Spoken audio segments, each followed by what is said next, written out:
Igihugu cya Uganda ni igihugu cyiza, ni igihugu cyo gusura ndetse no gukoreramo ibikorwa bitandukanye bibyara inyungu. Ni igihugu kiri mu karere ka Afurika y'Uburasirazuba, ndetse iki gihugu kukijyamo no kugitemberamo bikaba ari ibintu byoroshye cyane. Ni igihugu benshi bazi ko gishobora gutanga ihaho ku buryo bworoshye ku bantu bagiye bajya guhaha mu bice bitandukanye byo muri East Africa. Kuva na kera hanazwi indirimbo ivuga ngo bambariye bambeshya ko ugiye Bugande abataye ubutindi. Bisobanuye iki? Nuko mu myaka ya kera abantu benshi baterwaga n'ubukene bakajya guhahira muri Uganda. Si kera gusa, kugeza na n'ubu irangamuntu y'Inyarwanda irahagije gusa umuntu aba yemerewe kwinjira mu gihugu cya Uganda. Muri iki kiganiro tugiye gusura iki gihugu cya Uganda kuva uvuye ku mupaka w'u Rwanda kugeza Kampala mu mujyi. Turaganira byinshi, tugaruke no ku mateka amwe n'amwe yaranze iki gihugu, harimo kuba iki gihugu ariho M23 yahagurukiye yamanukira ku mupaka muto wa Bunagana agenda ifata uburasirazuba bwa Kongo, aho kugeza ubu iri gusatira umujyi wa Uvira uherereye muri Kivu y'Amajyepfo.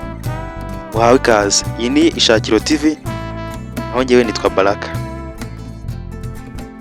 Ubu dukurikiye muri kano kanya urasabwa kureba gato munsi y'ikiganiro ugakora subscribe, ukarushaho gukomeza tubana muri iki kiganiro ndetse bikakongerera amahirwe yo kubona ibiganiro byacu bizakurikira iki ngiki. Igihugu cya Uganda ni igihugu giherereye muri Afurika y'Uburasirazuba. Mu majyaruguru gihana imbibi n'igihugu cya Sudani, mu burasirazuba gihana imbibi n'igihugu cya Kenya, mu majyepfo gihana imbibi na Tanzania n'u Rwanda hamwe n'ikiyaga cya Victoria. Mu burengerazuba gihana imbibi n'igihugu cya Repubulika Iharanira Demokarasi ya Kongo, ari naho inyeshyamba za M23 zamanukiye Bunagana, umujyi uri ku mupaka ugabanya ibihugu byombi, Repubulika Iharanira Demokarasi ya Kongo ndetse na Uganda.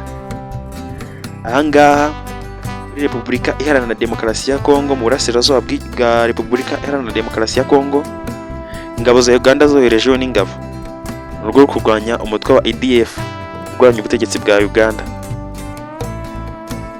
Iki gihugu cya Uganda gifite perezida witwa Yoweri Kaguta Museveni, umuperezida uzwiho ibigwi byinshi mu karere, ndetse ari no mu bantu bahoze mu mutwe w'inyeshyamba urwanyaga perezida Idi Amin Dada. Uyu nguyu bivuga ko ngo yari umunyagitugu cyane. Igihugu gituwe n'abaturage miliyoni 42, kikaba ari igihugu kirimo abavuga indimi zigera muri 32, dore ko ngo habayo n'ubwoko bwinshi. Bivuga ko Icyongereza n'Igiswahili arizo ndimi ziza imbere mu bwiganze cyangwa se mu kuvugwa cyane hano mu gihugu cya Uganda. Gusa Abagande benshi ntago bakunda Igiswahili, ariko kandi mu gihugu havugwa Ikigande cyane ndetse n'Icyongereza. Ibi biba mu gihe Igifaransa benshi mu Bagande batazi n'amagambo yacyo yibanze, na bonjour, comment ça va, mélange, pourquoi n'andi magambo yibanze azwi cyane mu rurimi rw'Igifaransa. Benshi mu batuye Uganda ntayo bazi. Impamvu batayazi ni uko atari ururimi rwakoreshejwe cyane muri kino gihugu cya Uganda. Uganda ni kimwe mu bihugu bidakora ku nyanja nk'uko wavuga u Rwanda. Kugira ngo ugere ku nyanja y'Ubuhinde kuko ari iri hafi ya Uganda, byasaba kuba warenze igihugu cya Tanzania cyangwa se warenze Kenya. Gusa ibi ntibibuza Uganda kuza imbere mu kuba ahantu heza ho gucururiza no guhahira. Ni igihugu bivuga ko kirimo ubuzima bwiza ndetse n'ahantu henshi ushobora kwifuza gusura. Reka turebere hamwe uvuye mu Rwanda werekera Uganda kugera Kampala inzira bicamo. Winjira mu gihugu cya Uganda unyura ku mupaka wa Gatuna iyo wahisemo kugenda urugendo rw'imodoka. Mu mujyi wa Kigali muri Nyabugogo hagaragara imodoka zerekera Uganda Kampala. Uyu mupaka wa Gatuna umupaka uba uhuze cyane cyane ku masaha ya nijoro. Ibi biterwa n'urujya n'uruza b'abava Uganda berekera mu Rwanda ndetse n'abava mu Rwanda berekera Uganda. Umupaka wa Gatuna ahantu hasukuye kandi hasa neza. Ikindi kandi ku Banyarwanda ibintu byoroshye cyane kubaherekeza Uganda cyangwa se kubava Uganda bajya mu Rwanda. Ibintu byoroshye cyane. Hari uburyo byoroshyemo. haba ku ruhande rw'u Rwanda cyangwa se ku ruhande rwa Uganda, nta ruhande na rumwe rukuzitira mu kuva cyangwa mu kujya muri Uganda. Niyo waba nta passport ufite, irangamuntu y'Inyarwanda yonyine irahagije kugira ngo uhabwe agapapuro kerekana ko winjiye mu gihugu cya Uganda. Aka gapapuro uhabwa ukagarura mu gihe ugarutse, ukagarura ku mupaka wa Gatuna kugira ngo babone ko uvuye mu gihugu cya Uganda.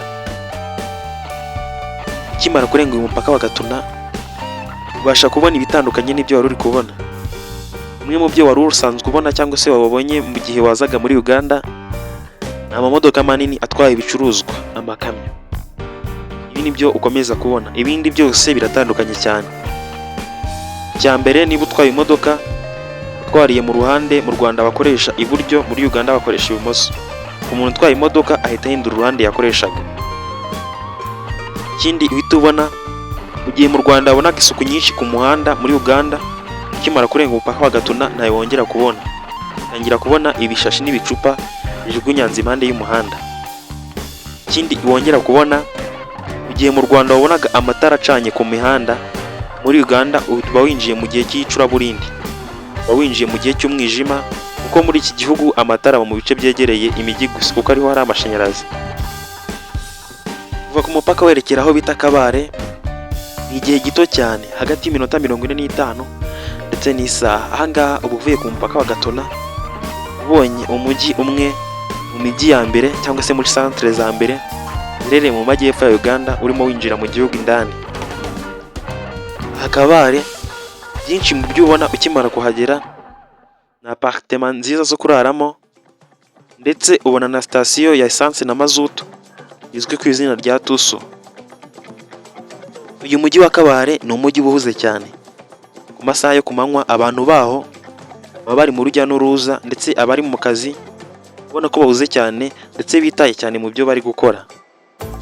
Aha muri Kabare ushobora kubona imodoka itwaye abantu bacucitse, aho mu Rwanda udasanzwe ubibona, cyangwa se ukabona nka moto itwaye abantu 3 cyangwa 4, ntibizagutungure. Ikindi muri Kabare sigitangaza kusasanga bavuga ururimi rw'Ikinyarwanda. Impamvu muri Kabare havugwa Ikinyarwanda cyane kurenza izindi ndimi zose, iyi Kabare iri mu cyahoze ari ubwami bw'u Rwanda. Aha ni mbere yuko abakoloni baza kwiga Abanyafurika. Ikindi wamenya kuri Kabare, kuva Kabare werekera Kampala no kuva Kabare werekera Kigali hafi ni ukuva Kabare werekera Kigali, ibyo byoroshye. Ubwo kuva Kabare werekera Kigali urugendo rw'imodoka ni amasaha 5 wihuse ku buryo busanzwe, aho kuva Kabare werekera Kampala ari hagati y'amasaha 7 ndetse n'amasaha 9 bitewe n'umuvuduko wakoresheje. Ikindi muri Kabare uzabona isoko, uzabona insengero zitandukanye, uzabona urujya n'uruza, uzabona ubucuruzi bugaragara hano mu mujyi wa Kabare. Aha muri Kabare nyamara ubwo arahugera ukabona hadasukuye bihagije, arahugera ukabona isuku nyinshi cyane cyane mu bice birimo amahoteli. Ibyo byerekana ko muri Kabare abantu baho bishoboka cyane ko bashobora kugira isuku ku buryo yabihindura ubuzima, cyangwa se bikarushaho gutuma babaho mu buzima bwiza, aho kugira isuku birwanya indwara zituruka ku mwanda. Kuva Kabare werekera mu murwa mukuru Kampala, urabyibuka cyane ko nababwiye ko ari hagati y'amasaha 7 ndetse n'amasaha 9 bitewe n'umuvuduko wakoresheje. Ugitangira kuva muri Kabare werekera Kampala ubona imihanda myinshi ijya gusa niyo mu Rwanda. Ni imihanda bigaragara yuko ari minini, impande zayo hari amashyamba, ndetse mu misozi ugenda ureba hakurya y'imihanda ubona insina cyangwa se urutoki rwinshi. Ikindi muri uyu muhanda uva Kabare werekera Kampala Uganda ubona inzu nkeya z'abaturage, ariko kandi ukabona urutoki rwinshi. Mu bigaragara ko aba baturage batuye muri bino bice batajya bakena ibikomoka ku rutoki. Aha twavuga nk'umutobe, urwagwa n'ibiribwa byinshi bikomoka ku rutoki. Mu gihe kiri muri uyu muhanda werekera Kampala, araho uzagera ku masantere rimwe na rimwe bikaba ngombwa kuhagarara. Uzabona abacuruzi bazanye ibyo gucuruza byiganjemo ibiribwa, harimo n'imboga bigaragara ko zaciwe uwo munsi, kuvuga ngo zitangiritse cyangwa se zitakubiswe n'izuba. Bigaragara ko ziba zavuye mu mirima yabo. Igihe bazabona uhagaze bazakuzuraho bose bashaka ko bagurira. imisozi, amashyamba, amashuri, imijyi n'ibyaro ni byinshi mu bikomeza gukurura amaso cyangwa se bishimisha amaso ku muntu werekera Kampala. Harimo no kubona imihanda irambuye ku buryo butangaje. Undi mu mijyi izwi cyane uzageramo mbere y'uko ugera Kampala ni umujyi witwa Mbarara. Ni umujyi uteye imbere uzwi nk'umurwa mukuru wa kabiri mu gihugu. Nyuma ya Kampala hazwi Mbarara. Nimiye naho ubutaha nitwa Baraka.